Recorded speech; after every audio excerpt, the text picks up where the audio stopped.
Queria chamar aqui o pastor Getúlio, recebam ele com uma salva de palmas, dando honra ao Senhor Jesus por este servo de Deus que nós temos o privilégio de ter conosco.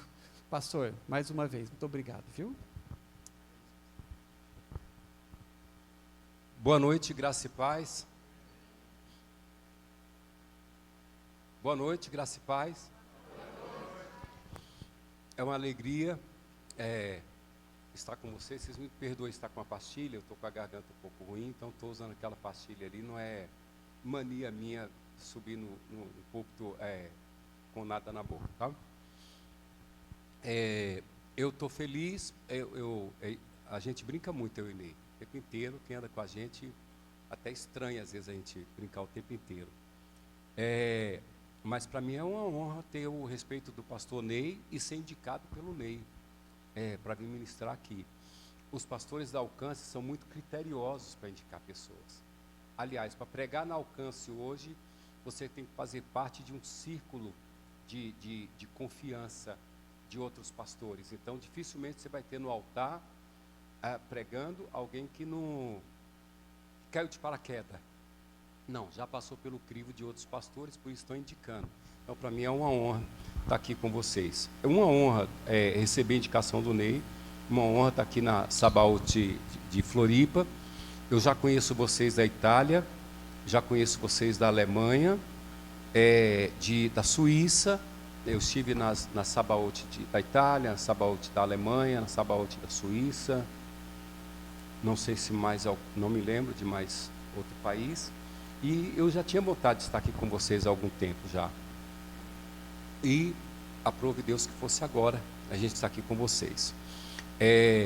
Veio comigo, eu vou apresentar por causa das pessoas que não estiveram ontem. Minha esposa não é Cláudia, nem Clau, é Elda, literalmente é Elda. Eu não sei de onde o Ney me tira esses nomes assim. E acabou que ele falou isso, e teve gente que foi fuçar na internet e achou Elda. Perguntou se eu era casado de novo. Eu não sou casado de novo. Nós temos 34 anos de casados, vamos fazer esse ano 34 anos de casado.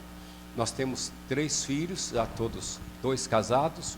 Um se formou agora, está trabalhando e tal. Ele disse que não pretende se casar agora. Então, nós já estamos há 8 anos em Curitiba.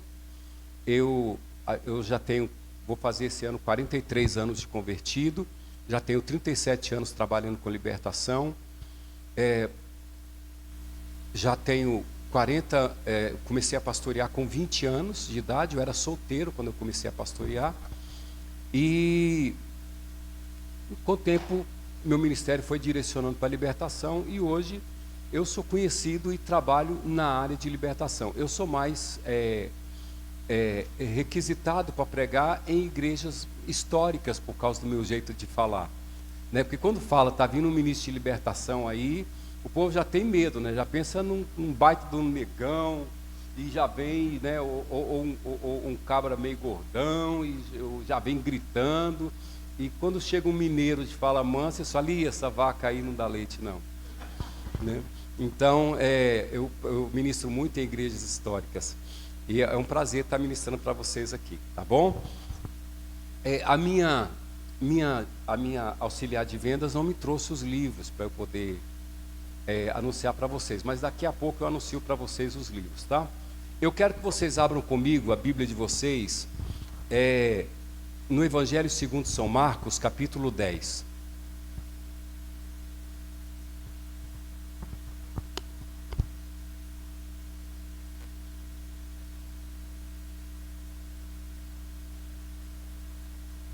Ontem eu fiz um comentário, antes da ministração, sobre o livro de Efésios.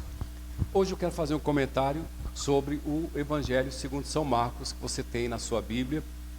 Marcos, ele não foi um discípulo de Jesus. Ele nem sequer pertencia ao apostolado, aos 12.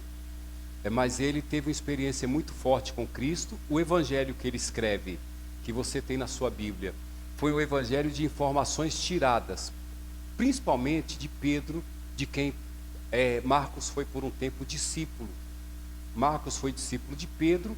Pedro narra o que viu Jesus fazer, e você tem aqui Marcos anotando. Então o evangelho que você tem de São Marcos, ele não foi um evangelho como no caso é o evangelho de João, que João narra o que ele viu e ele vai escrever o que ele viu. Aqui não, aqui Marcos, ele vai pegar informações não só de Pedro, ele vai pegar informações de outros apóstolos, e isso você vai ter aí esse evangelho na sua Bíblia. Daí a razão de você não ter uma narrativa cadenciada. Na terça-feira ele fez isso, na quarta-feira ele fez isso, não. Você vai ter episódios que vai pegar, às vezes, algo que Jesus fez na quarta-feira passada, e Marcos vai estar narrando ele aqui hoje, como se fosse uma experiência tida hoje. Então daí você vai ver uma certa, vai notar que é meio desconexo, mas isso não tira a inspiração do livro de Marcos. Marcos foi sobrinho de Barnabé, provavelmente a ceia que Jesus tomou em Jerusalém com os apóstolos, a última Santa Ceia, foi na casa da mãe desse menino. Ele era jovem na época que Jesus faz a ceia na casa da mãe dele. Esse menino, ele acaba sendo um motivo de uma não pequena discussão, é o que Lucas que escreve assim, entre Paulo e Barnabé. Por quê? Paulo era muito organizado e muito criterioso. Então, a primeira viagem missionária, Paulo anota a cidade para onde ele vai ficar hospedado, tudo direitinho. E ele forma a equipe, e nessa equipe Barnabé coloca então o sobrinho, que era João Marcos. O problema é que estava havendo uma peste, alguns acreditam que era uma malária que estava havendo no trajeto, e João então, com medo, abandona a equipe e dá um desfalque para a equipe, que gera a indignação do apóstolo Paulo. Na segunda viagem missionária, Barnabé traz João de novo. Aí Marcos diz, não, ele não vai com a gente. Ele fez o que fez na primeira, ele vai abandonar a gente na segunda. E os dois criam uma discussão muito grande. Paulo e Barnabé discutem por causa disso, a ponto de dividir a equipe. Vai Paulo com Silas para uma direção e Barnabé para outra direção por causa desse menino. Mas lá no futuro, depois de muito tempo, Paulo já está um cara maduro, você nota que ele escrevendo, ele, em uma das cartas, ele diz, quando você manda João Marcos ter comigo, porque ele me é muito útil para o ministério. Então o menino que no passado ele diz, com esse eu não vou, agora já maduro, ele diz, manda esse menino ficar comigo, que ele me é muito útil para o ministério. E Marcos, a história fala que Marcos evangelizou, inclusive a Itália. Tem um templo na Itália que eles dizem que os restos, aliás, tem restos mortais dos apóstolos que dá para formar 50 mil apóstolos. Em tudo quanto é lugar que você vai, tem pedaço da cruz de Cristo, dá para fazer uma coleção de cruz, né?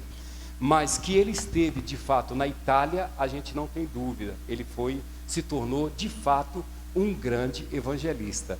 Bastou um pouquinho de paciência do apóstolo Paulo, que na época não tinha uma maturidade. Ele ainda era Paulo. Eu sei que soa esquisito para a gente falar que Paulo era um pouco ainda colérico, e você nota na briga que ele tem com Pedro, quando Pedro vai visitar os gentios, está comendo, festejando, quando chega o pessoal da parte de Tiago, que era uma parte mais radical, Pedro se afasta, e Paulo não gostou da história, chamou Pedro a atenção. Esse Paulo parece que ele vai melhorando um pouquinho com o andar da carruagem, e agora João, que foi rejeitado, ele diz, manda esse menino ter comigo, que ele me é muito útil para o ministério. Então guarda isso, o Evangelho de São Marcos, ele é escrito com base em informações que Pedro, discipulador de Marcos, depois Marcos se torna de fato discípulo de Barnabé, e no final ele vai ser discipulado pelo próprio apóstolo Paulo. É ele que escreve esse Evangelho, tá bom? Vamos lá. O texto que eu quero ler para vocês, irmãos, essas duas, as palavras que eu vou pregar hoje e que eu vou pregar amanhã, são palavras que eu costumo pregar a primeira vez que eu vou na igreja, para tentar preparar vocês para o que pode acontecer no futuro, e como vocês podem encarar isso no futuro em outros cultos que a gente vai ministrar aqui, se assim for do agrado de Deus, tá bom? Verso 46 do capítulo 10, diz assim: E foram para Jericó, e quando Jesus saía de Jericó juntamente com seus discípulos e uma numerosa multidão, Bartimeu, um cego mendigo, filho de Timeu, estava sentado à beira do caminho e, ouvindo que era Jesus o Nazareno, começou a gritar: Jesus, filho de Davi, tem misericórdia de mim. E muitos o repreendiam para que ele se calasse. Mas quanto mais o repreendiam, mais ainda ele gritava ou clamava: Filho de Davi, tem compaixão de mim. Jesus parou e disse: Chamem o cego.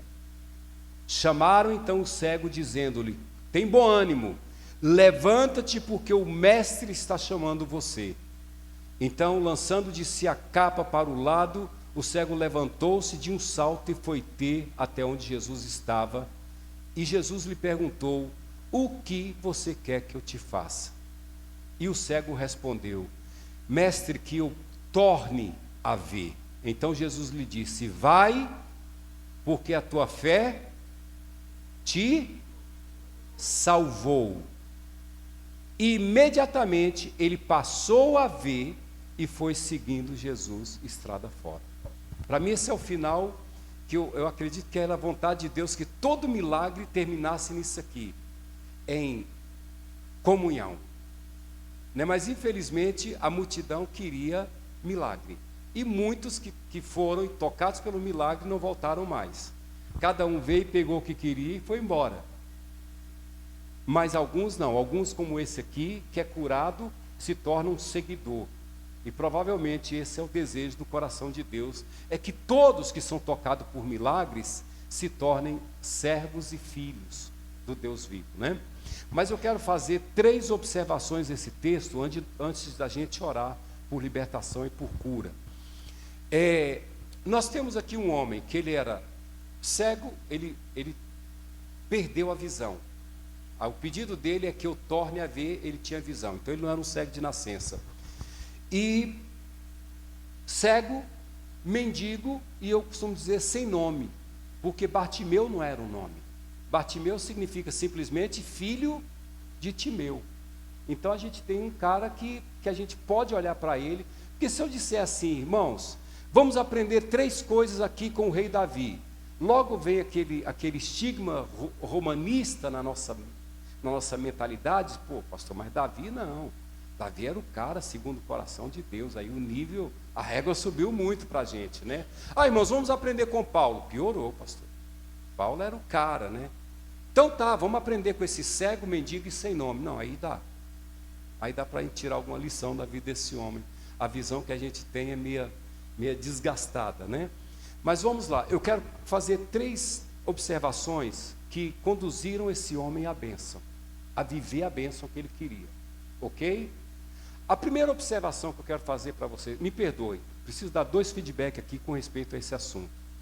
Primeiro feedback fica aí com a título de nota de rodapé para vocês. O primeiro feedback que eu quero dar para vocês é o seguinte: sempre que você entrar na presença de Deus, você vai sair da presença de Deus levando mais do que você foi buscar. Então leve vasilha suficiente, porque Deus é riquíssimo em abençoar. Ele queria só ver. Jesus entrega para ele a salvação. Então, entrou na presença de Deus, entre com o coração aberto, porque sempre, irmãos, guarda isso, sempre você vai sair da presença dele levando muito mais do que você veio buscar. Vai ser sempre assim. Porque a abundância... meu guerreirão, eu sei que talvez vocês estejam filmando, mas essa luz que acendeu, se puder desligar aquele holofote, isso, por gentileza. Vocês estão filmando aqui na frente? Está ótimo? Ok. Então, só guarda isso, tá? Coração aberto aqui. Porque você vai levar daqui mais do que você veio buscar. Isso faz parte da natureza de Deus. Não é que Deus força para abençoar. Naturalmente, Deus é abençoador. ele é como Deus ama. Sim, Ele ama, mas Ele só não ama, Deus é amor. Então Deus é abençoador. Ele não só abençoa, há riquezas infindáveis e insondáveis na presença do Deus que você serve. Então, coração aberto e a mente alerta para o que Deus vai te dar nessa noite. Amém? O segundo comentário título de rodapé, vou deixar fazer isso no meio da pregação. Ok? Vamos lá. A primeira observação que eu quero fazer para vocês é a postura que esse cego assume para ser abençoado. Esse homem, guarda essa frase, ele entendeu o momento e aproveitou o momento. Todos os dias ele ia para esse lugarzinho aqui mendigar a sua esmolinha do dia a dia. Mas provavelmente nesse dia aqui ele notou que a estrada estava muito movimentada. E ele perguntou: o que está acontecendo? Eu acho que tem mais moedinha caindo na minha vasilhinha aqui do que o comum. E alguém fala, é Jesus o Nazareno, porque a fama de Jesus já havia percorrido aquilo ali tudo. Todo mundo sabia, onde Jesus passava, a multidão se aglomerava ali. E não era uma pequena multidão, era sempre uma grande multidão. Irmãos, Jesus andava cercado todos os dias por aproximadamente 8.000 a 10.000 pessoas. Quem blindava Jesus ali para ele não ser atropelado eram os apóstolos, ficavam sempre ao redor. Tanto que quando a mulher do fluxo de sangue toca em Jesus, Jesus diz: alguém me tocou. Pedro fala isso que eu estou falando para vocês. Ele diz: mestre, a multidão te aperta. Como o senhor diz, alguém me tocou?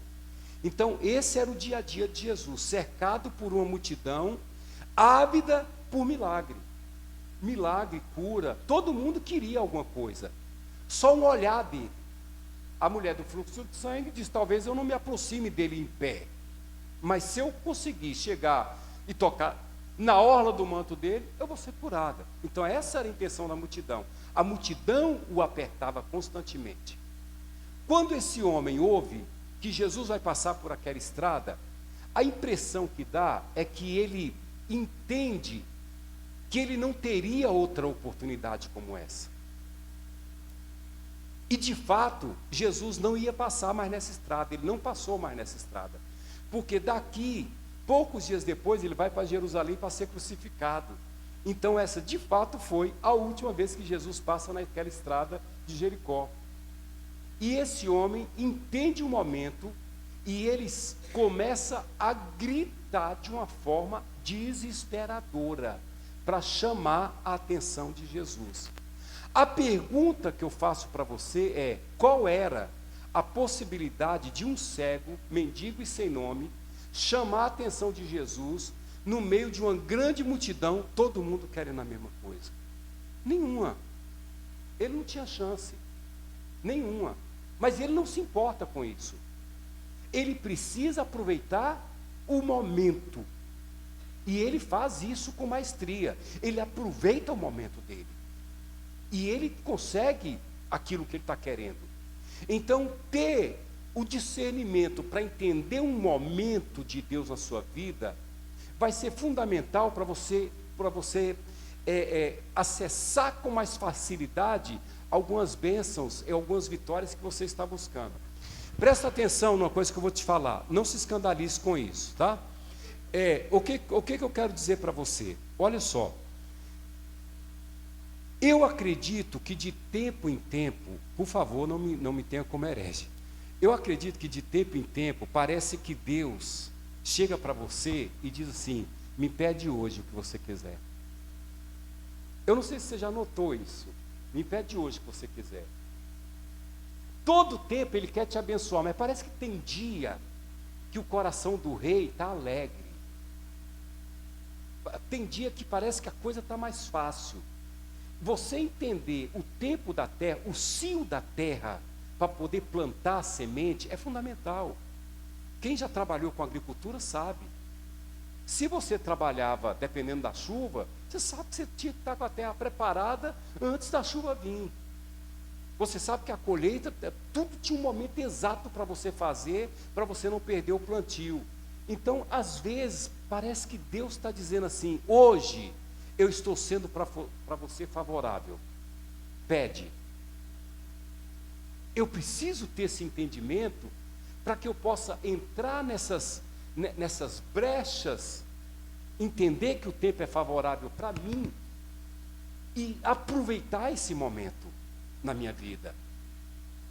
E se o rei chega para mim hoje e diz: pede o que você quer hoje, eu preciso estar pronto para entender esse momento e me atrever a pedir aquilo que eu estou buscando já há muito tempo. Eu vou tentar explicar isso para vocês de uma forma, com experiência. Quando nós estávamos pastoreando, eu já estava pastoreando essa igreja quando eu me casei com a pastora Elda. Nós nos casamos e, como presbiteriano, final de semana, visita pastoral. E a gente, uma senhora havia se convertido à nossa igreja, e ela, apesar da experiência profunda que ela teve com Cristo, ela foi líder da nossa união feminina, da igreja. Quando ela se converteu, ela não conseguiu ficar livre do cigarro, e ela fumava ainda, só que ela fumava escondida. E a gente, numa visita pastoral, fomos visitar, tomar um café e conversar com ela. E quando a gente foi orar, eu fechei meus olhos para orar e ouvi uma árvore, e ouvi um vento suave batendo naquela árvore. E eu perguntei para o Senhor: o que é isso? E Deus disse para mim: ela está viciada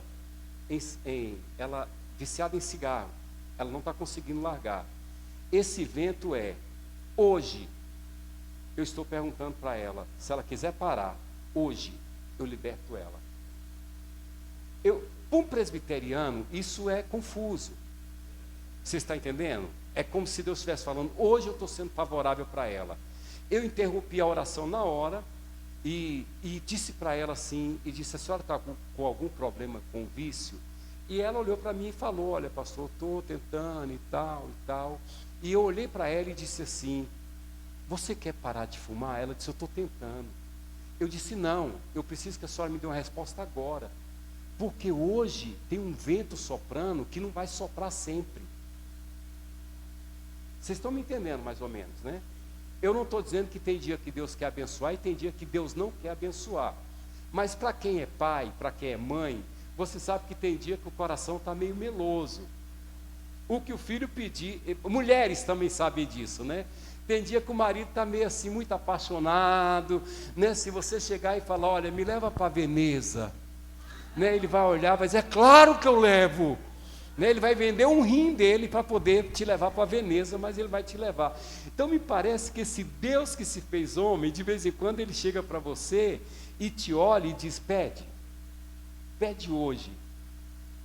Vocês estão entendendo? Nós precisamos ter essa sensibilidade desse cego, de entender que hoje é o dia, não é amanhã, é hoje que é o dia. Amanhã eu não sei se vai ter, mas hoje eu sei, eu estou aqui na presença de um Deus que é tremendamente, profundamente abençoador, e eu não saio daqui hoje sem levar a minha bênção. Provavelmente essa teria que ser uma postura nossa quando a gente entrasse na presença de Deus. Eu não saio daqui é Jacó, que o anjo diz: me libera. Ele diz: de jeito nenhum, só te libero depois que você me abençoar. Ou você me abençoa, a briga continua. Então há uma necessidade da gente ter essa sensibilidade espiritual, de entender tempos de Deus, para a gente navegar nesses tempos de Deus. Eu me lembro de uma pergunta que eu fiz para o Senhor sobre a vida de Abraão. Eu sou um admirador de Abraão, né? Esse homem, irmãos, onde ele ia, ele achava ouro, água era ouro, mas onde esse bendito desse Abraão acampava, ele descobria água. Ele não brigava por água, que era motivo de guerra no passado. Para Abraão, não. E eu, em oração, uma vez eu perguntei para Deus, porque a gente fica atrás do segredo maçônico, sabe? O segredo, qual o segredo da vida desse homem? E o Senhor me disse: ele sabia por antecipação onde as minhas águas iam passar. E quando as minhas águas passavam, ele já estava lá esperando. Diferente de muitos que esperam acontecer para ir. Abraão sabia que ia acontecer e chegava antes. E eu guardei aquilo para mim. Eu preciso entender isso, entender por onde os rios de Deus vão correr, qual é o projeto de Deus para essa geração, qual é o foco. Nós somos, o pastor acabou de gritar, somos pentecostais. E há duas marcas da igreja pentecostal hoje. Primeiro nós somos integralistas. Nós cremos na integralidade da palavra, 7 anos é 7 anos. Nós somos também dispensacionalistas. Nós acreditamos que Deus age por dispensações. Então, se eu olho dessa forma, eu entendo que o que Deus quer fazer agora na nação brasileira, e eu mergulho nesse momento, quando as águas de Deus passar, eu já estou lá. Já estou lá. Queridos, nós estávamos ministrando na Alemanha, e quando, num momento meu de oração, Deus me deu uma palavra sobre a nação brasileira, que eu estou até hoje com essa palavra engasgada na minha goela. Mas Ele me deu 2 sinais dessa palavra. Primeiro, e é o que interessa, Ele disse para mim, quando você chegar no Brasil, hoje, na nossa igreja em Curitiba, provavelmente de 50% a 60% das pessoas que eu atendo são empresários. São pessoas que tá decolando, está voando alto.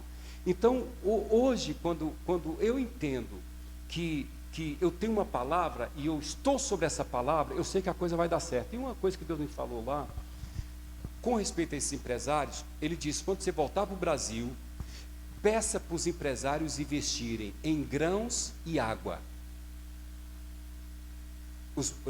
Esses que são meus amigos. Eu não sou guru de empresário, né? Eu não sou profeta particular de empresário.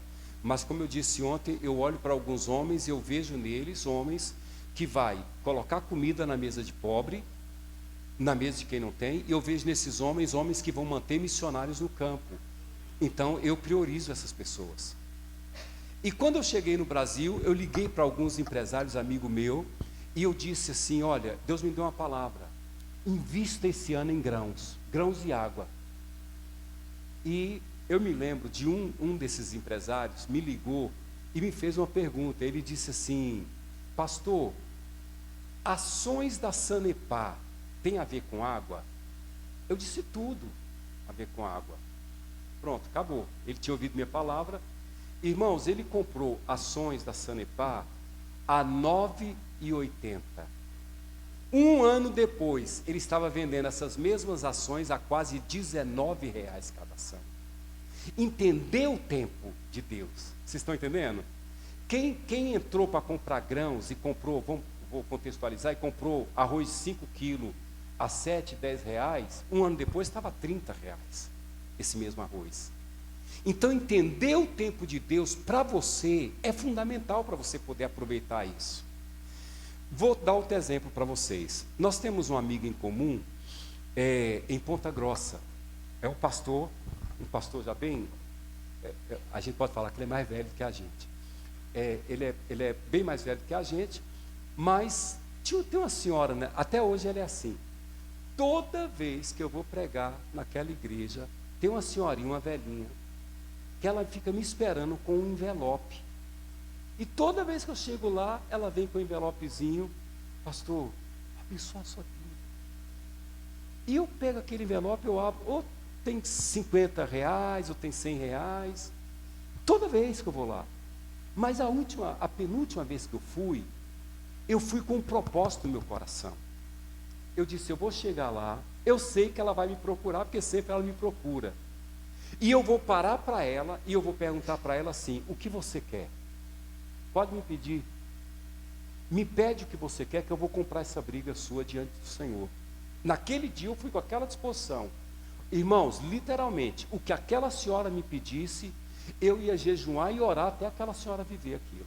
Era a minha proposta. E naquele dia eu cheguei aleluiado. Cheguei aleluiado lá e já falei com o pastor Mário. Falei, pastor Mário, Tem uma senhorazinha que eu sempre, quando chega aqui, ela vem com um envelopezinho, fala, irmã fulana de tal. Irmãos, quando ela me viu, ela já chegou com o envelopezinho para me entregar uma oferta, e eu olhei para ela e falei assim, querida, guarda aí que depois do culto eu quero falar com a senhora.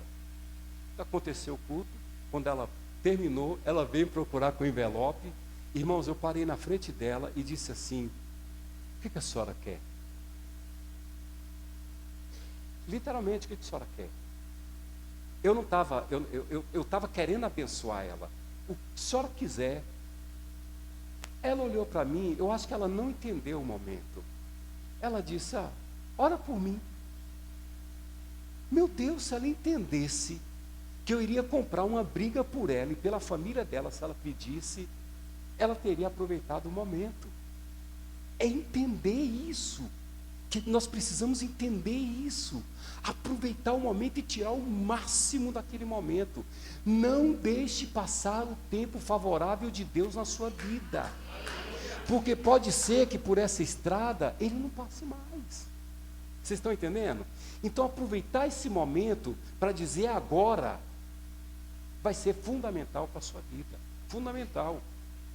Um casal lá da igreja do nosso amigo pastor Milton, lá de Pinhais, Alcance de Pinhais, a esposa havia acabado de perder neném, ela perdeu o filho, foi um aborto, chama espontâneo, né? Espontâneo não é quando quer? Tá. É inespontâneo?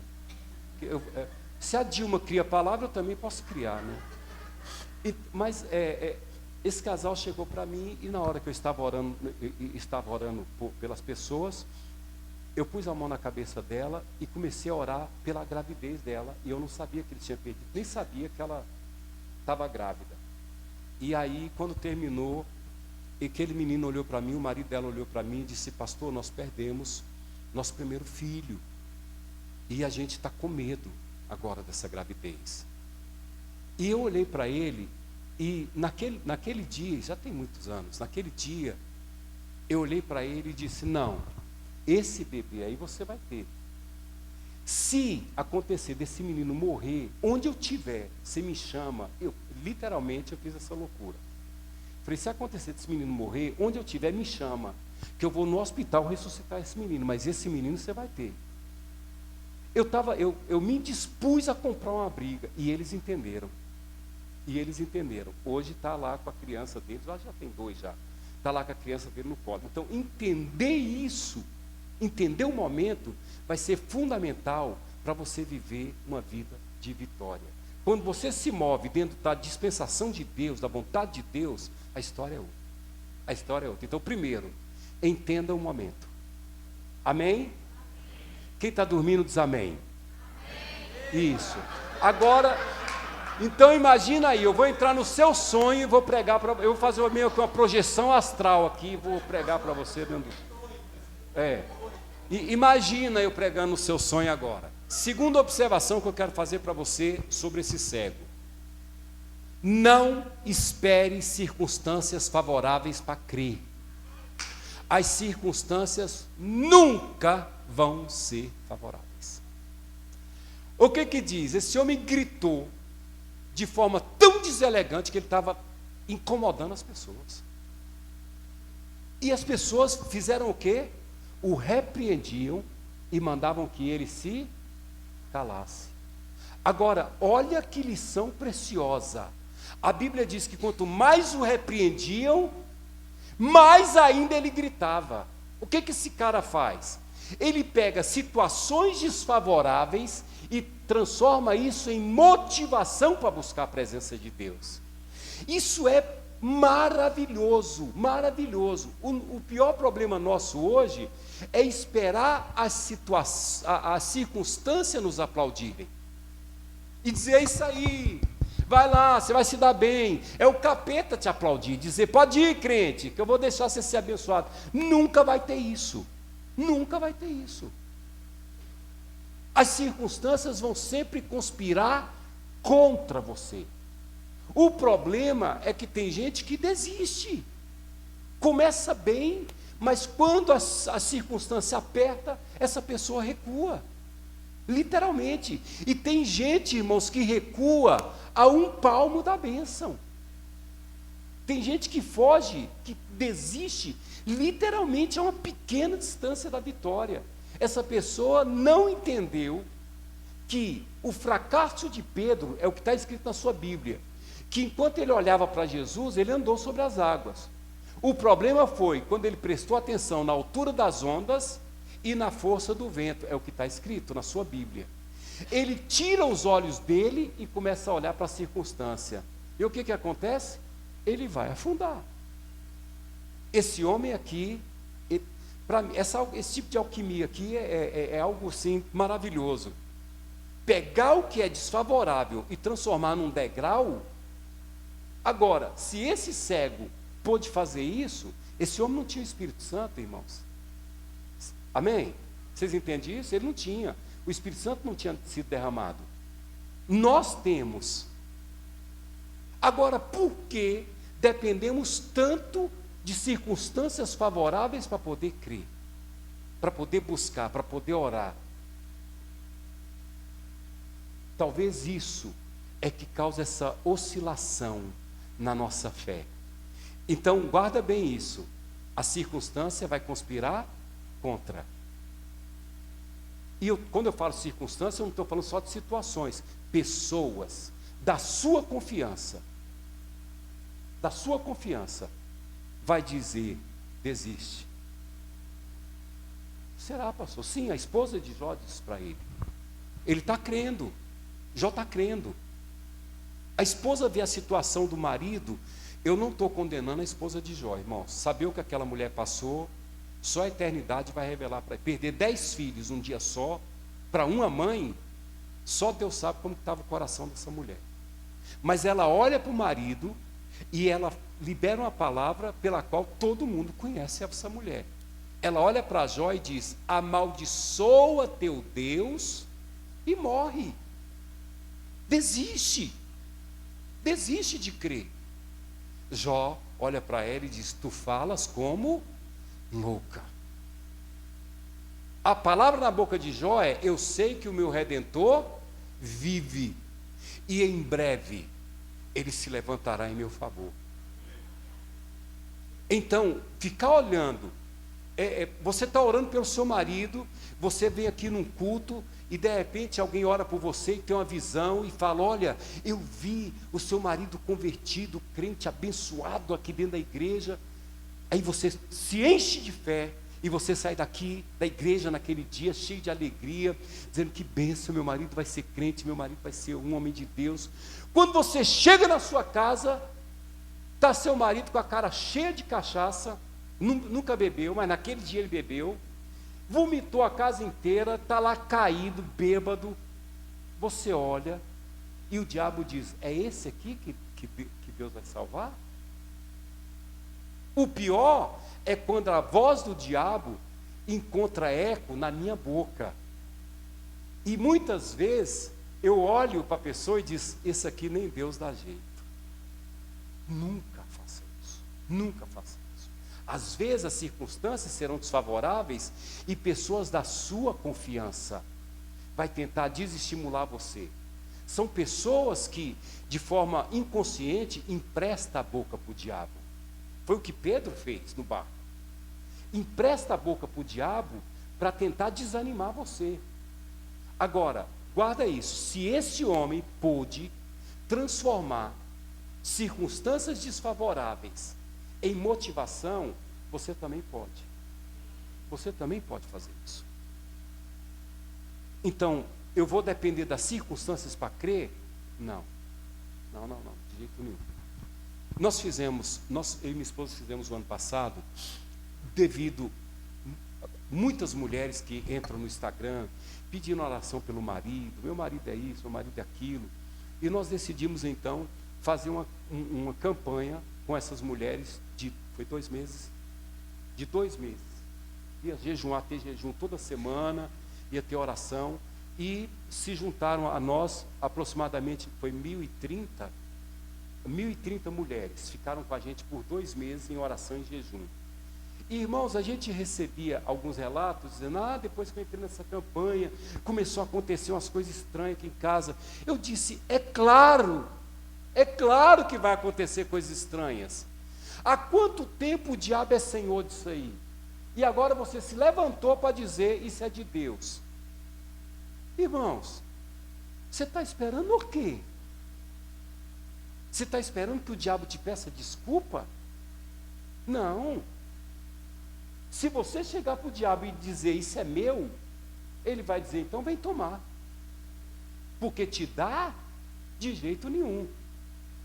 Então não dependa das circunstâncias. Amém? A fé, ela não é um sentimento. A fé, ela é um firme, ela é um alicerce. Sobre esse alicerce a gente edifica muitas coisas, mas eu não posso confundir a fé que é um alicerce com a fé que pode estar ligada a um sentimento. Então eu simplesmente creio, independente das circunstâncias. Nós não andamos pelo que vemos, a Bíblia diz. Nós andamos pela fé. Pela fé. E se eu for abrir minha boca para falar alguma coisa, eu vou profetizar. Profetizar é chamar à existência aquilo que não existe como se já existisse. Eu vou começar a falar daquilo que eu vou viver, independente de eu estar vivendo ou não. Quem leu um livro muito antigo, do pastor Po Yong-Chu, chamado Quarta Dimensão, vai entender isso. Quando ele começa a orar pedindo para Deus uma bicicleta e uma escrivaninha, e de repente ele tem um testemunho íntimo de Deus dizendo, já te dei, só agradece, só louva, já te dei a bicicleta, já te dei a escrivaninha. Quando foi no culto, ele deu testemunho, ele diz, irmãos, Deus me abençoou, eu estava orando por uma bicicleta, que era coisa chique na época, eu estava orando por uma bicicleta, ele disse que queria uma mesinha que pudesse, uma cadeira, não sei, que pudesse andar de rodinha, né, que era coisa cara. E na hora que ele estava falando sobre isso, Deus me abençoou com a bicicleta. 2 jovens falaram, pastor, a gente queria ver essa bicicleta. E ele levou os jovens na casa dele e abriu a porta da sala e não viram nada. E um ficou olhando para o outro e disse, pastor, mas cadê? Ele disse, alguém viu vocês quando vocês estavam no útero da mãe de vocês? Não, mas você estava lá, não estava? Estava. Pois é, eu estou grávido de uma bicicleta e de uma escrivaninha. Então, eu preciso trazer isso para mim e começar a liberar palavras de vitória sobre a minha própria vida. Por quê? A boca fala do que o coração está cheio. E eu vou encher meu coração com aquilo que eu vejo e com aquilo que eu ouço. Então, alimente a sua fé. E não se deixe levar pelas circunstâncias. A observação que eu disse que eu faria agora é essa.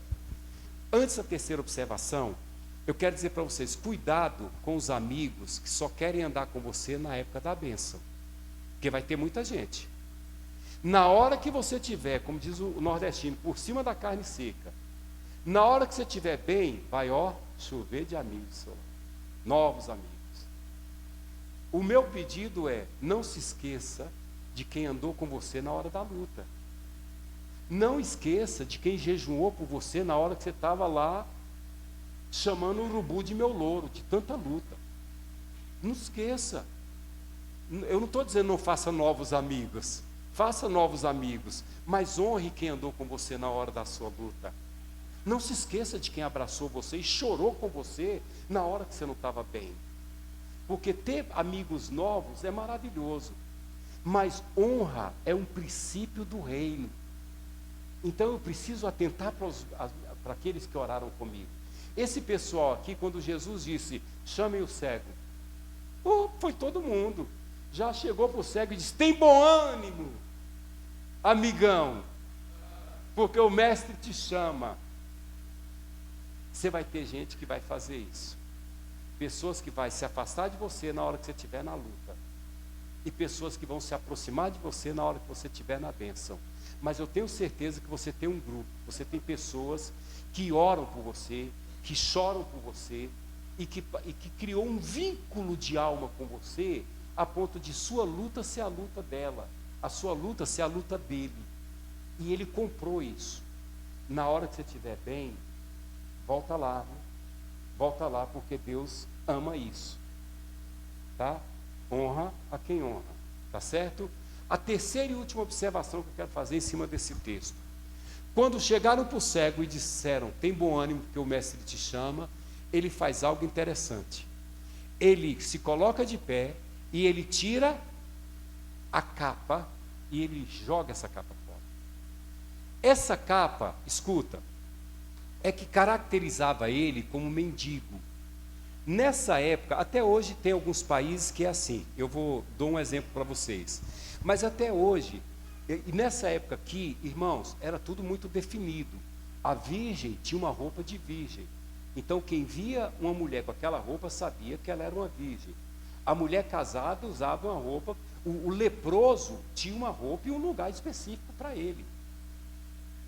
Desde Elias, o profeta passou a se cobrir com um manto. Então aquele manto, quem via alguém com aquele manto dizia, é profeta. Essa capa aqui é que caracterizava ele como mendigo. O que esse homem faz é impressionante, porque quando Jesus chama ele, ele joga a capa de mendigo fora.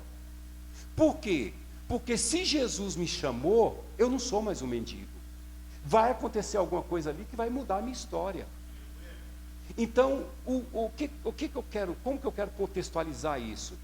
É triste quando você vê uma pessoa que nasceu de novo, que tem o nome dela escrito no livro da vida, que vai morar na glória com o Deus vivo, que foi chamado para servir o Deus único e verdadeiro, falando como um desgraçado derrotado. É triste, irmãos, é triste. E eu vou falar para vocês, tem crente que a boca dele é terrível, terrível. Irmão, só lamenta o tempo inteiro, o tempo inteiro. O conselho que eu dou para pastores, para a igreja, eu digo, olha, tem crente, não encontre com ele no domingo de manhã, que ele vai estragar o seu domingo. É tão nhaca, é tão nhaca, é tão ranço, que você ficar meia hora com ele, você sai atrás de uma cartelinha de aprazolam para você tomar. Você fala, meu Deus, o que está acontecendo comigo? O que está acontecendo comigo? Porque se você perguntar, ele vai falar que está mal, literalmente. E aí, irmão, como vai a família? Pastor, foi bom o senhor perguntar. Pastor, lá em casa está uma luta, pastor, que luta. Mas e a saúde, como é que está? Pastor. Pastor, eu quero que o senhor olhe, porque eu acho que eu estou com um tumor, né? Eu costumo falar, o tumor que você tem na cabeça é o que você tomou de madrugada, que você não devia ter tomado. E aí amanheceu com dor de cabeça, mas tem mania. Uma dor de cabeça se torna um tumor. Uma azia se torna um câncer para ele. Eu acho que eu estou com câncer. Ele chama isso. É terrível isso é terrível. Em vez de ele usar a boca dele para ser um profeta sobre a vida dele mesmo, não, ele só traz coisa ruim. Só traz coisa ruim, ele só chama coisa ruim. Irmãos, esse cara aqui é impressionante. Ele muda de postura. Ele muda de postura. Se você nasceu de novo, acabou. É só questão de tempo. Eu disse ontem aqui para a liderança e falo hoje para você. Sua família é questão de tempo. Vai estar todo mundo aqui, adorando o Senhor, servindo ao Senhor. Seus filhos serão adoradores aqui dentro. É só questão de tempo. Essa graça maravilhosa que começa na sua vida vai alcançá-los. Eu estou falando por experiência pessoal. Eu fui o primeiro a me converter na minha família. O primeiro. Insignificante e anônimo como eu era. Hoje, 90% da minha casa serve ao Senhor. Acabou. Isso é algo que eu já vi essa roda girar várias vezes. Eu já vi mulheres se converterem primeiro e vir para a igreja, às vezes até debaixo de perseguição de marido. E essa mulher insistir, e pouco tempo depois está o marido mais crente do que ela na igreja. Então você precisa concordar com o céu. Se a linguagem do céu é adoração, é gratidão, a linguagem do inferno é murmuração, é reclamação. Você precisa decidir que língua você vai falar. Você está entendendo? Estão entendendo? Você precisa entender que língua você vai falar. Você é cidadão de onde? Se é cidadão do céu, fale de acordo com o céu do qual você faz parte. Profetiza. A Bíblia diz assim: e do fruto dos vossos lábios se fartarão o vosso ventre. Você está vivendo hoje o que você falou ontem. Você vai viver amanhã o que você está falando hoje. Então profetiza, no mínimo, sobre a sua vida. Declara vitória sobre a sua vida. Isso é uma briga constante. Porque a nossa tendência, e principalmente se você é muito melancólico, é sempre piorar. Né? O mineiro nunca está com fome, ele está morrendo de fome. Então, se você levar no pé da letra, você vai sair com ele para o hospital na hora. Né? Se pergunta para mim, eu sou mineiro, né? Está com fome? Rapaz, eu estou morrendo de fome. A gente meio que exagera, né? Estou morrendo de sede. Né? Eu quero comer um trem. Né? Eu quero comer um trem. Eu preciso, muitas vezes, até ser meio que impactado por alguém, para eu poder aprender a assumir uma linguagem que tem a ver com a minha natureza nova. Amém? E aí eu conto uma experiência para vocês, que eu gosto muito de compartilhar a experiência. Eu tenho um amigo, um pastor em Salvador. Ele é muito intelectual, muito. Ele tem 5 formações.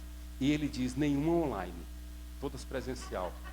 Ele é psicólogo, ele é filósofo, ele é teólogo, ele é sociólogo e psicanalista. Ele é muito inteligente. E eu sou muito extrovertido no meu dia a dia, né? E eu tinha uma forma de falar, que eu falava perto dele, às vezes ele falava alguma coisa, e eu dizia, cara, aí eu estou lascado. Ele inculcou com essa palavra, eu estou lascado. E ele dizia para mim, Getúlio, para de falar, eu estou lascado. Eu não entendia por que ele ficava se pegando a coisas minuciosas dessa. E eu não liguei para isso não. Então de vez em quando eu dizia, não, aí eu me lasco. Para de falar isso. Para de falar isso. Teve uma vez, irmãos, que a gente estava dentro de um restaurante. E conversando, dentro do restaurante, cheio de gente. Nós dois conversando, ele falou algo. E eu disse, aí você me lasca. Ah, mas não deu outra. Ele olhou para mim e disse assim, retira. Retira a palavra agora. Eu disse, o quê? Ele falou, você vai retirar essa palavra, eu me lasco agora. Eu disse, Eliel, para com isso. Irmãos, ele ficou de pé no restaurante. E ele deu um tapa na mesa. Todo mundo parou para olhar. E ele disse, retira essa palavra agora. E eu disse, senta, Eliel, senta. Não, retira essa palavra agora. Irmãos, ele me passou vergonha. Eu disse, eu retiro. Ele diz, não, não é eu retiro. Você vai dizer, eu não estou lascado. Eu tive que falar isso dentro do restaurante para aquele doido poder sentar e a gente almoçar e o povo parar de olhar para mim. Mas às vezes parece que é necessário a gente ter um louco do nosso lado para dizer para a gente, para de falar isso. Creia, profetiza, declara. Ah, minha vida vai de mal a pior. Que de mal a pior? Você está louco? Vai de bom para melhor. É assim, em todo lugar vai ter sempre alguém. Entra no mercado e para ali para comprar um saco de arroz, você vai ver. Logo chega alguém, dá uma olhada e diz assim, esse país não tem jeito mesmo, né? E olha para a gente. No passado, eu diria, é verdade. Hoje eu já fico calado. Por causa desse louco. Eu falei, vai que esse louco ouve eu falando que o país não tem jeito e aparece aqui do nada, né, e dá um tapa na mesa de novo e diz, não fala isso, rapaz, profetiza, declara a bênção, declara a bênção, declara a bênção, declara a bênção, declara a bênção sobre a sua vida. Para de profetizar coisas ruins sobre a sua vida. Ah, pastor, eu acho que sou muito místico. Que a palavra tem poder? Não. Irmão, até ímpio está acreditando nisso. E a palavra já dizia isso. Hoje você tem a neurociência que fala sobre isso. Infelizmente, fica aí a título de descarrego pastoral, de desabafo pastoral, né? Mas infelizmente, às vezes é melhor se encontrar com ímpio do que encontrar com crente. Porque tem ímpio que é mais positivo na forma que fala do que um cristão que nasceu de novo. Se há uma linguagem inerente à sua nova natureza, essa linguagem é adoração, palavra profética, gratidão. É disso, o apóstolo Paulo diz, é nisso que vocês devem pensar e é disso que vocês devem encher o coração de vocês. É isso que esse homem faz. Eu não sou mais mendigo, acabou. E se eu não sou mais mendigo, agora eu vou começar a falar de acordo com a minha nova natureza. Pastor, são coisas muito pequenas para o senhor estar usando o púlpito para pregar sobre isso. Não, não é pequena. Não é pequena. Irmãos, 43 anos de fé. Escuta. 43 anos de fé. Eu comecei a falar sobre prosperidade financeira dentro do conceito bíblico, deve ter uns 5 ou 6 anos. Eu não tinha coragem de falar que crente pode ser próspero. Eu não tinha coragem de falar que crente pode ter uma casa boa, que crente pode ter um carro bom. Eu acho que talvez isso seja meio que nosso, né? Eu estou querendo um carro bom, melhor para mim, e eu vou orar. Mas uma vozinha diz aqui dentro para mim, rapaz, você acha que Deus está preocupado com o carro para te dar? Deus tem mais o que fazer. Deus quer salvar, Deus não está nem aí para carro. Espera aí. Aí eu vou orar e eu digo, Senhor, o Senhor sabe que eu estou querendo um carro, o Senhor sabe que eu estou precisando de um carro bom, mas então me abençoa com esse carro. O Senhor sabe, né, que se o Senhor me der esse carro, eu vou ajudar os irmãos a ir para a igreja, né? Eu preciso convencer o bobinho que está lá em cima, que se ele me abençoar, é ele que vai ser abençoado. É meio louco, né, o raciocínio, né? Eu vou pedir uma casa para Deus, talvez as mulheres tenham mais isso, ela já imagina a casa, né? Eu quero uma casa, né? Eu falo para minha esposa, por exemplo, a sala daquela casa lá é maravilhosa. Eu falo para ela, eu quero uma sala assim, grande, né? E a cozinha, eu gosto muito da cozinha, né? Uma cozinha alta, espaçosa. Mas por que eu vou orar pedindo uma casa? Deus. Aí vem logo um texto bíblico, né, que o pessoal usava, dizendo, mas ele não teve uma casa. Por que você quer ter? Aí eu vou orar e digo, Senhor, o Senhor me abençoa com a casa, eu quero sair do aluguel. O Senhor sabe que se eu tiver uma casa, vai ter uma célula lá, muita gente vai ser salva e tal. Eu tenho medo de dizer para Deus, eu quero uma casa boa, porque eu gosto de coisas boas. Eu quero um carro bom, porque eu gosto de carro bom. Eu tenho medo de falar, porque eu acho que ele não está nem aí para isso. Agora eu pergunto, qual é o pai que por mais focado que esteja no futuro do filho, não tem prazer de abençoar o filho no momento? Irmãos, não precisa de aniversário, vocês sabem disso.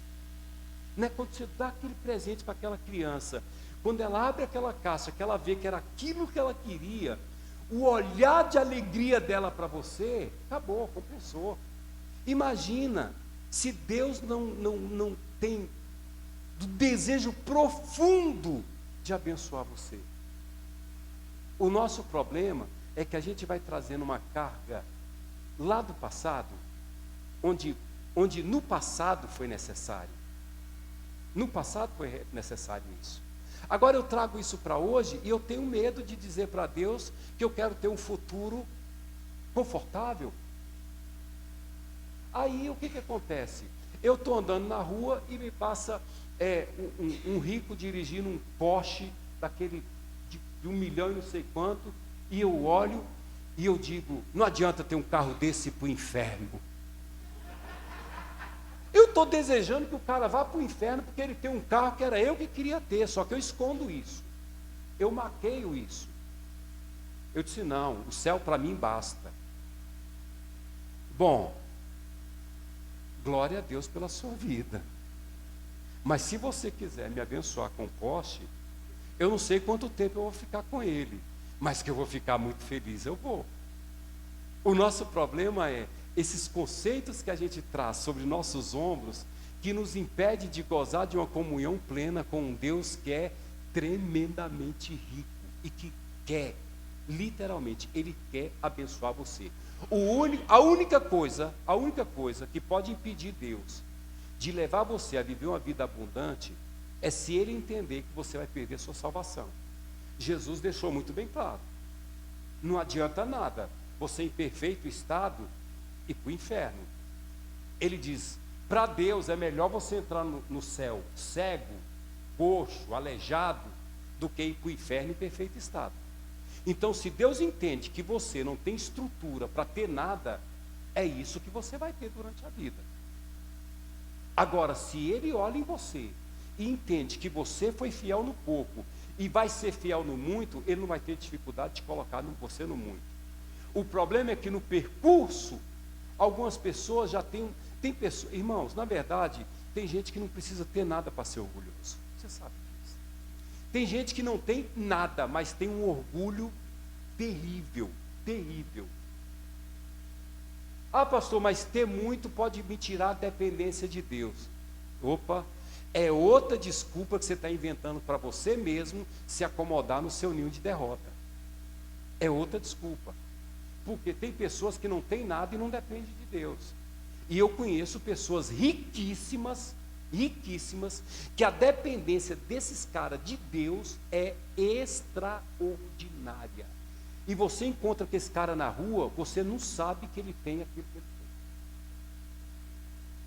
tem. Então dizer que nós nos tornaremos orgulhosos pelo fato de ter, talvez seja uma desculpa que eu mesmo estou inventando para me manter ali, na mediocridade, me manter ali quieto. Então, por muitas vezes, eu dizia assim, para mim mesmo, né, eu venho de uma infância pobre,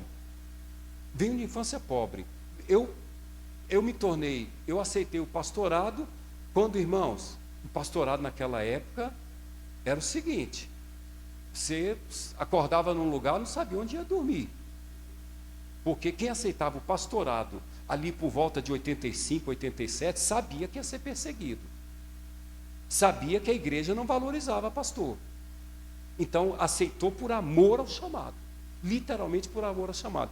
Eu venho desse sistema, então muitas vezes eu vi gente, olhei para pessoas que estavam vivendo coisas tremendas, e dentro de mim, eu maquiava a minha revolta por não ter aquilo, dizendo, não, ele tem isso, mas também é totalmente independente de Deus. Não, Deus não vai me dar porque eu não tenho caráter para ter. Como se caráter fosse me manter na bênção, independente da presença do Espírito Santo. Eu dependo do Espírito Santo no pouco e vou depender tanto quanto no muito. Então a pergunta é se você tem estrutura para ter e vai continuar sendo o crente que você é. É essa a pergunta que você tem que fazer para você. Mas que nós precisamos assumir uma postura de filho, de nascidos de novo, nós precisamos assumir. Nós precisamos falar, nós precisamos cantar, nós precisamos agir como quem é, de fato, cidadão do céu andando aqui nessa terra. Eu termino com o texto do livro de Hebreus, lá do capítulo dos heróis da fé, onde o apóstolo Paulo diz que homens de Deus que andaram nessa terra, que o apóstolo Paulo diz assim, a terra não era digna desses homens pisarem nela. Tamanha a excelência desses homens. Tamanha a excelência desses homens. E eram homens que viviam abundância em Deus. Agora, eu invento desculpas para mim mesmo. Para dizer é normal. Por quê? Porque nós nos adequamos. A gente se adapta, irmão. O ser humano se adapta em qualquer situação. O problema é que eu criei meu ninho aqui e teci alguns textos bíblicos para manter o meu ninho na mediocridade confortável. E quando alguém chega dizendo, olha, Deus quer te dar vitória, Deus quer te abençoar, ou às vezes alguém vem aqui e começa a contar bênção para vocês. Começa a contar bênção para a igreja. Olha, Deus me abençoou esse ano e aconteceu isso, isso e isso. Alguém que está ali, que já fez o ninho na mediocridade, já fez o ninho na derrota, fica olhando, dizendo, está mentindo. Isso aí não acontece, não. Ele está mentindo porque ele é mentiroso. Espera aí. Você não vai absolutizar a sua realidade. Essa é a sua realidade. Você não vai fazer da sua realidade uma doutrina para a igreja inteira, de jeito nenhum. Porque tem gente que vai ser o mesmo. Vai se manter na presença de Deus, ganhando um salário mínimo ou ganhando 300 mil por mês, tanto faz. Ele vai depender de Deus, ele aprendeu isso na sua comunhão com Deus. Então eu preciso agora, não só com respeito ao dinheiro, mas com respeito a tudo, ao meu casamento, aos meus filhos, à minha casa, à minha mente. Eu preciso concordar com o que o céu está falando a meu respeito. E o que o céu fala a seu respeito? Alguma vez, Deus já usou um profeta e chegou para você e falou, ô fracassado, vem cá que eu quero falar com você. Não, nunca. Toda vez que Deus fala com você, é te chamando de quê? Meu príncipe, meu filho amado, meu servo querido. Ah, pastor, é porque ele está tentando dar um up. Né? Deus é coach. Não, não é coach. Deus fala segundo o que ele vê. E ele vê a verdade a seu respeito. Deus, o salmista Davi diz, ele me teceu de uma forma estrondosa no útero da minha mãe. Ele me formou. E quando ele usa a palavra teceu, ele está falando do tecelão, da agulha de tricô, vamos dizer assim. E parece que Davi está dizendo, ele me fez singular. Ele me fez singular. O problema é quando o diabo ataca essa singularidade. E o diabo tenta provar para você que tudo o que você quer é porque você é um baita de um carnal. Por quê? Isso é teologia franciscana. Literalmente. Onde nós aprendemos que o que é material é a maldição. E o que é espiritual é bênção. Então tudo que é físico e material está amarrado, não quero, sai fora. A gente vem com essa mentalidade lá do passado, onde a riqueza era uma maldição. Agora só para os pobres, para os ricos não. E eu ficava aqui embaixo olhando, na minha indignação eu amaldiçoei. Na minha indignação eu amaldiçoei. Mas depois eu descobri, literalmente, irmãos, que era uma revolta dentro de mim por eu não ter. Literalmente, era uma revolta por eu não ter. Profetiza. Profetiza. Não concorda. Literalmente, seja mal educado com quem quer fazer você amaldiçoar. Lamentar, chorar. Entendeu? Com quem chega olhando para você e diz, coitadinho de você. Coitadinho, você está numa luta terrível. É normal falar isso que você está falando. Espera aí, não é assim não. Não é assim não. Levanta a tua cabeça. Olha para ele e vê o que ele está falando a seu respeito. Eu termino dizendo, nem sempre o que ele vai falar vai bater com o que você está vivendo. Amém? É Gideão. Ele está lá no meio do mato, malhando trigo no lagar. Ele está escondido, porque os inimigos tomaram Israel. Ele está lá escondido, trabalhando, escondido para manter os grãos dele a salvo. Estava com medo. Deus aparece para ele e faz o quê? Gideão, homem valente. Vê o que Gideão responde para Deus. O senhor não está vendo, não? Eu estou aqui escondido. Que história é essa de homem valente? Não é um coach falando com você.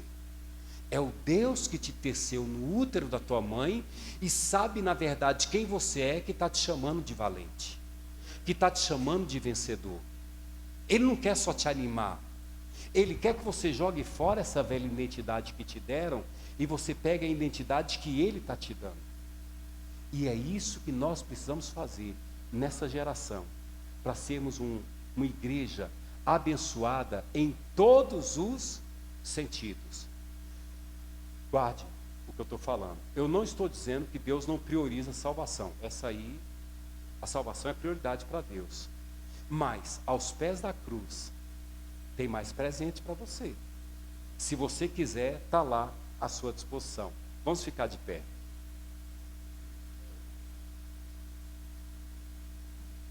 Eu quero orar pela sua vida. Eu quero orar por você.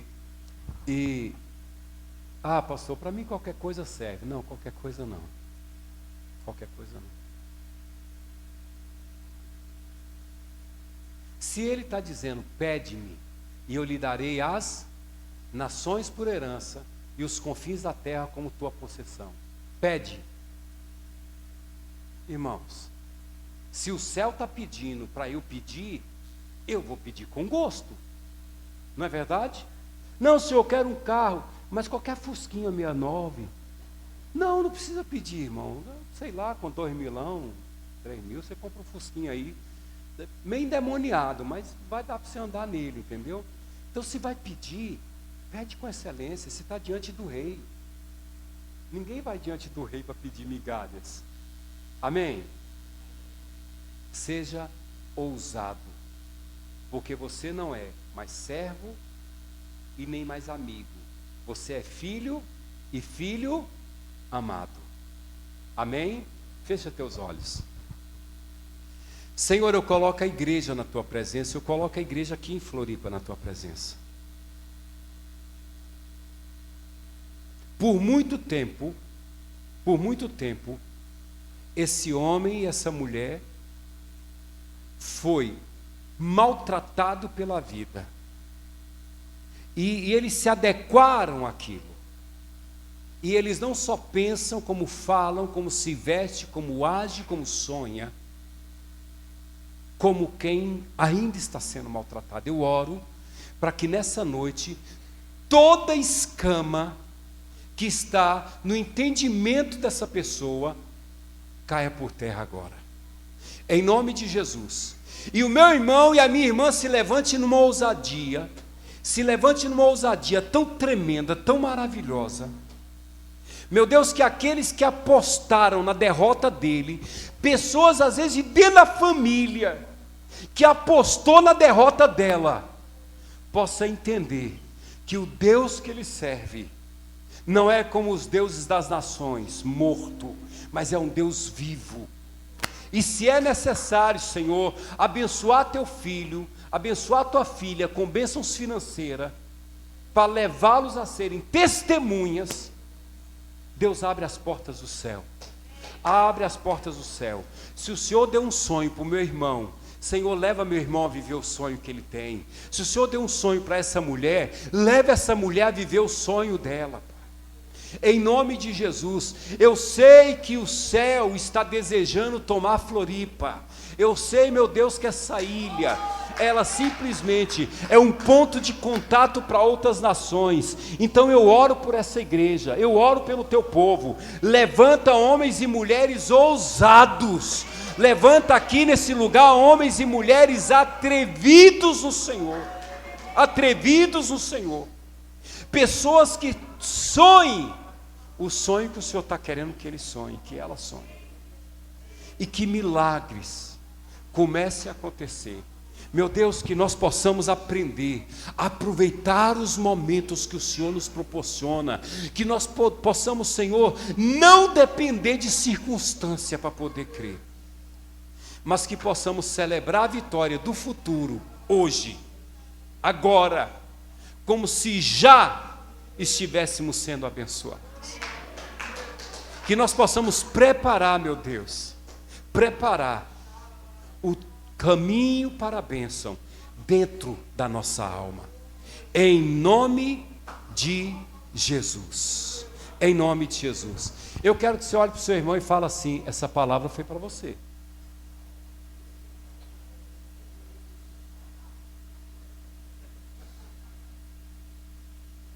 Eu não sei se tem gente que trabalha em lojas de grife aqui, Mas alguns vendedores falam para a gente assim: pastor, a gente sabe que o cara é pobre quando ele chega já perguntando qual o preço.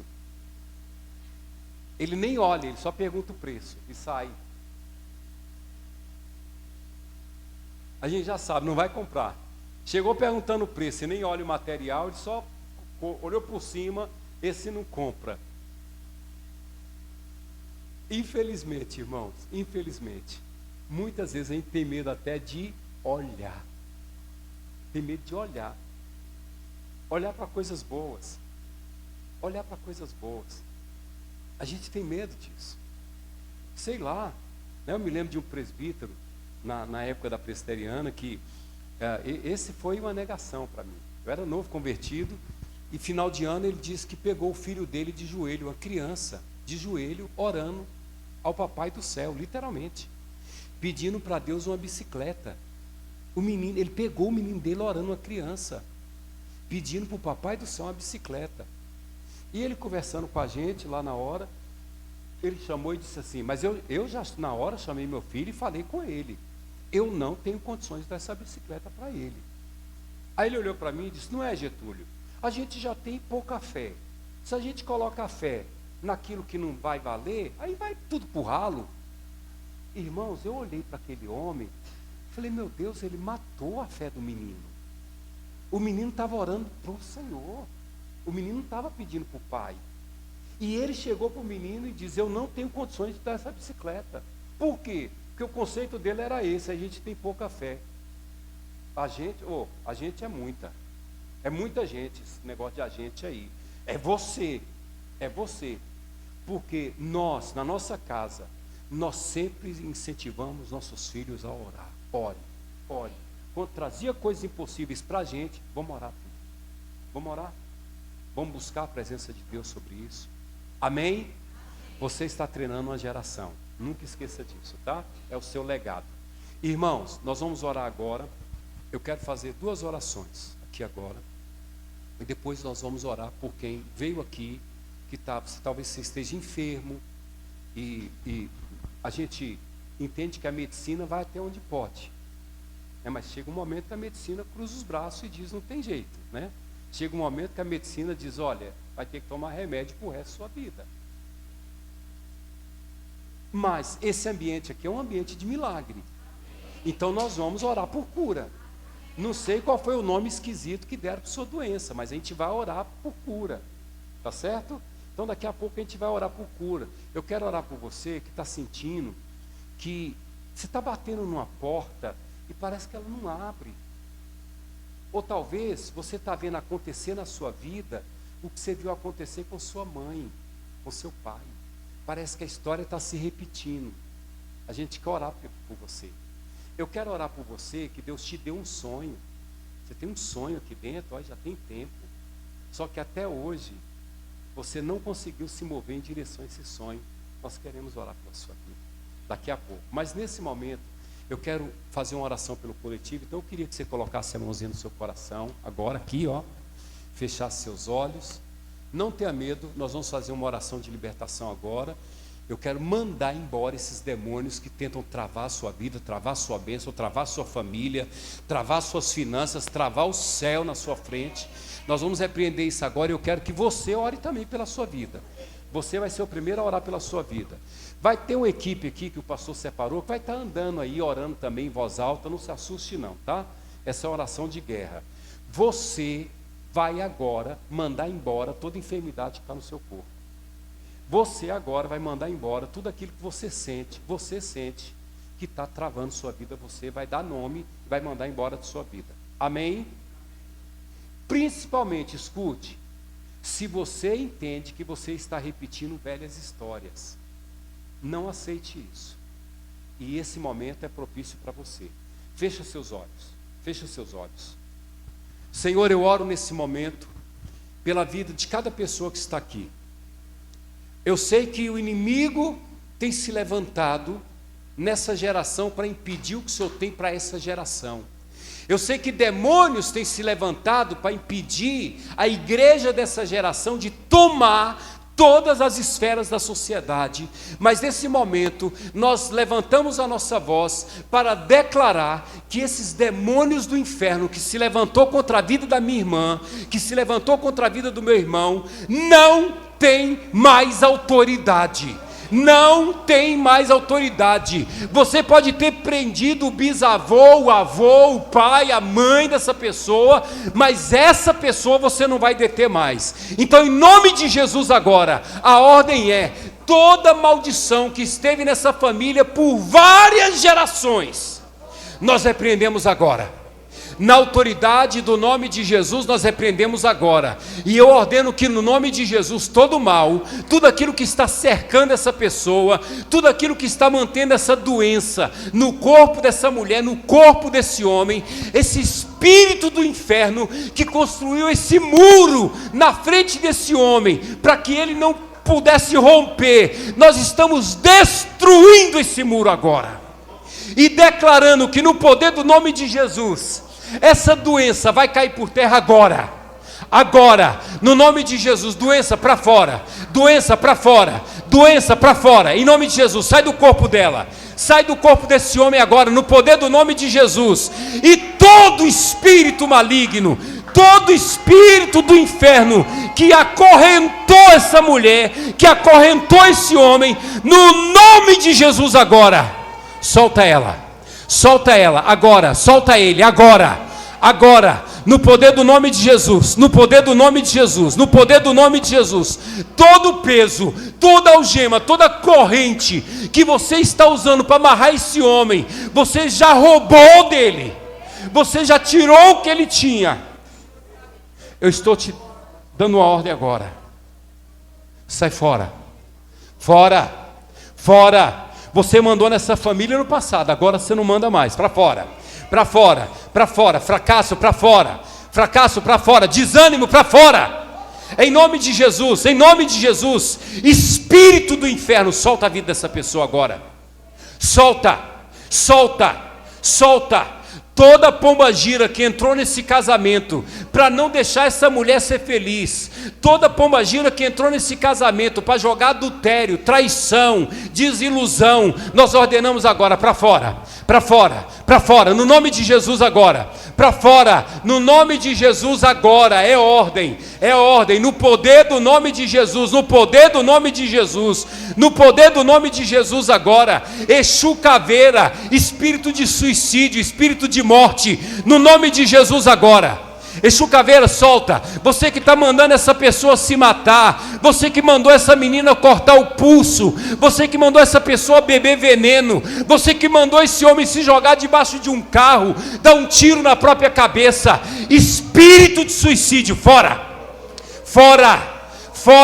no poder do nome de Jesus, fora, agora, você que usou a boca da mãe dela para amaldiçoar ela, você usou a boca da mãe dela para dizer que ela nunca seria nada, ela nunca teria nada, ela nunca seria ninguém, nunca seria uma boa esposa, nós quebramos o poder dessa maldição, nós quebramos o poder dessa palavra, você que usou a boca do pai dele, para dizer que ele seria sempre um vagabundo, nunca ia ter uma boa família, nunca ia ter nada na vida, aquele homem não sabia que palavras são sementes na vida do filho, nós estamos quebrando o poder dessa palavra agora, sobre a vida desse homem, em nome de Jesus,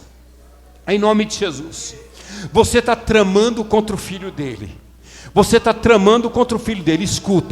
escuta, tem uma unção na testa daquele menino, e você não vai tocar na vida daquele menino, você não vai tocar na vida do filho dele, em nome de Jesus, você não tem autoridade, tem um selo na testa daquele menino, a intercessão nos ombros daquele menino, então em nome de Jesus agora, solta essa casa, todo o sangue que você recebeu nas encruzilhadas, nas matas, nas cachoeiras, dentro dos terreiros, todo o sangue, toda a cachaça que você bebeu para destruir, você foi mandado para destruir e não deixar nada, nós estamos quebrando isso agora, Nós estamos quebrando isso agora. Então, em nome de Jesus, bruxaria do inferno, espírito de sedução maligno, eu estou te ordenando agora, solta o sonho desse homem, solta o sonho dessa mulher agora, no poder do nome de Jesus, solta agora, em nome de Jesus, você que está falando para ela abandonar tudo e ir embora, e sumir, você está mandando essa mulher desaparecer, nós quebramos o poder dessa maldição agora. Pega a doença que você colocou dentro dela agora, pega, você vai tirar isso daí agora, em nome de Jesus, você vai tirar essa depressão, você vai tirar essas crises que você está colocando nela, agora no poder do nome de Jesus, em nome de Jesus, toda obra do inferno não tem mais autoridade, em nome de Jesus,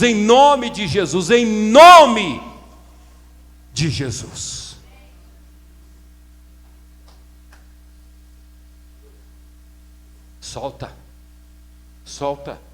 não é para se esconder na alma dela não é para se esconder na alma dele não, eu estou mandando você perder as forças agora, você não tem autoridade para ficar de pé aqui dentro não, então em nome de Jesus, pode perder as forças, na autoridade do nome de Jesus, perturbação noturna, você que perturba essa pessoa durante a noite, pesadelos um atrás do outro, você que faz com que ela sinta que tem sempre alguém do lado dela olhando, você que faz com que ele acorde à noite como se estivesse sendo observado, eu te repreendo dentro dessa casa agora, em nome de Jesus, e esse bebê que você está agitando ele dentro da casa, esse bebê que acorda à noite aos berros, aos gritos, eu estou repreendendo agora todo espírito maligno que tem perturbado essa criança, que tem perturbado essa casa. Então em nome de Jesus agora, todo mal, fora, agora, leva o câncer, pode levar esse câncer nojento com você, agora, em nome de Jesus, leva esse câncer, agora, em nome de Jesus, e essa família, toda essa casa, até aqueles que estão agora dentro de um boteco, dentro de uma casa de prostituição, estão marcados para a salvação. Então em nome de Jesus, essa família não te pertence, em nome de Jesus, nós abençoamos, em nome de Jesus, amém? Eu quero que vocês me ajudem.